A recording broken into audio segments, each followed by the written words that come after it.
Ayan guys, bali nagluluto tayo ngayon ng adobo na balagay na may karne ng manok guys. Ayan o. Yan. Ito yung mga balagay namin dun sa bahay na tanim. Your sigarilyas.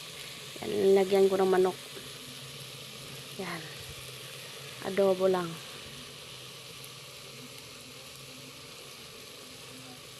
Marami kasi guys kaya inano namin siya, inadobo. At saka nilagyan ng manok.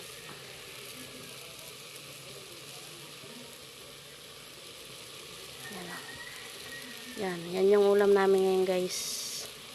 Ngayong umaga. Ayan guys, bali luto na.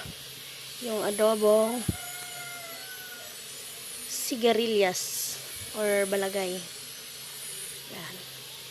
Sarap guys. So bali yung nilagay ko dyan pala oyster sauce.